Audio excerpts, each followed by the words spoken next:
Our village lies at the foot of the hills, a small, picturesque place.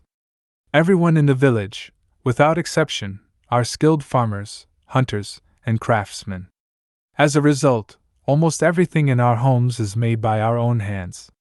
The only problem is raw material, which we have to bring from the city, after crossing a mountain and a river. Once a month, the heads of every household gather and fix a day to go together to buy these supplies.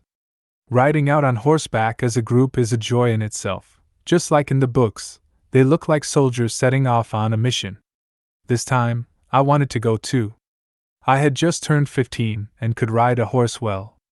After pestering my father for 2 days, and agreeing to regularly do a few chores I usually avoided out of laziness, he finally agreed. Deciding to travel to the city with everyone turned out to be the right choice. Journeying together had its own thrill. Crossing the mountain and the river, I felt like a true adventurer, almost a soldier on an expedition. The city was bursting with life, more than I had ever seen before. I looked around with curiosity at every house, shop, and item on display. My father also taught me many new things along the way. Once all the supplies were gathered, everything was loaded into a horse cart, and we began our return journey. By the time we reached the river, darkness had started to fall, so it was decided we would camp there for the night. Campfires were lit, food was cooking in one place, while conversations flowed freely in another. "We've stopped by this river," began Uncle Sweets.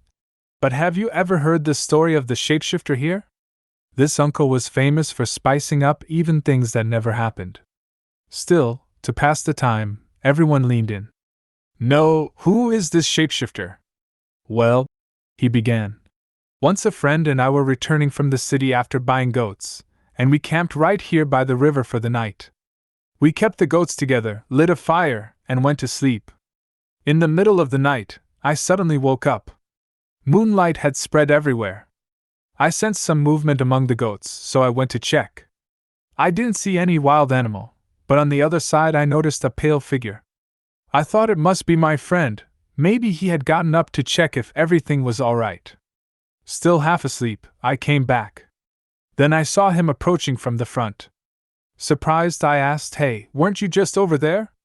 How did you come back so quickly?' He replied, 'Which side?' I just stepped away for a moment, and went back to sleep. The next morning, I woke up and looked around, but my friend was nowhere to be seen. I walked a little further along the riverbank and found his dead body. When I went to the city to get help and told people what had happened that night, they told me about the shapeshifter of this riverbank. It roams at night in the form of the person it intends to kill. That's why many people avoid camping here, and even if they do, they don't dare wander around or stay awake at night." The story sent a chill down the spine, but because of Uncle Sweet's reputation, no one discussed it much. Soon, the group drifted to other topics.